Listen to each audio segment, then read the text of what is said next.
Bantay sarado ngayon ang Marikina River. Ngayong patuloy ang pagtaas ng ilog. Nakataas doon ngayon ang ikalawang alarma, isang talampakan na lang at nasa ikatlong alarma na po ito. Kaya ang ilang residente kusa ng lumikas. At ang sitwasyon po doon, tinutukan la ni Dano Tingkungko. Dano? Pia, bumahanga sa ilang lugar dito sa Marikina matapos hindi gumana ang Tumana Pumping Station. Umabot sa second alarm o 16 meters ang antas ng tubig sa Marikina River kaninang bago mag-alas 11 ng umaga. Maraming residente malapit sa ilog ang nagpasya ng lumikas.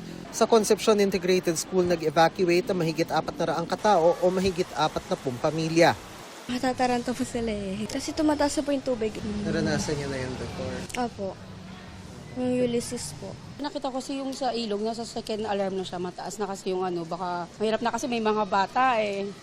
Kaya lumikas na kami. Kinakakaba ko kasi baka mas lalong tumaas pa po yung level, kami doon, maiwan kami sa loob ng bahay. Ayon kay Chodoro, hindi gumana ang Tumana Pumping Station kaya hindi maayos na nailabas sa Ilog Pasig ang tubig. Anya agad niyang inalerto ang Department of Public Works and Highways o DPWH at contractor ng pumping station para ayusin ang pumping station.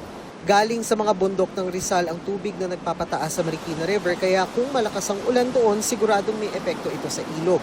Kaya tuloy ang dredging sa ilog.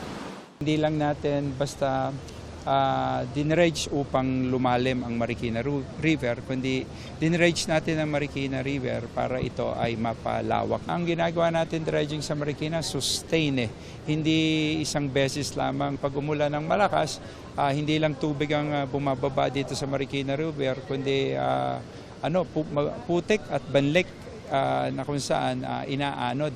Kaya ginagawa natin ay pagkatapos ng pagulan, at maaari na, nagde-dredge na.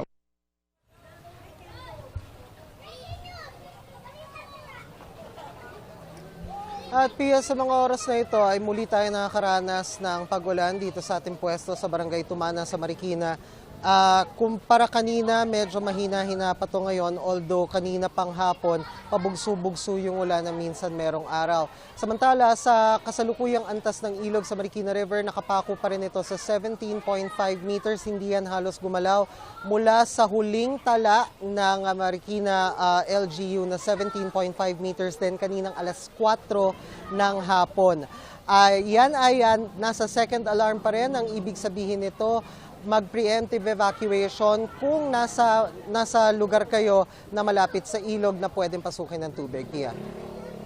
Alright, mag-ingat kayo at maraming salamat, Dano Tingkungko.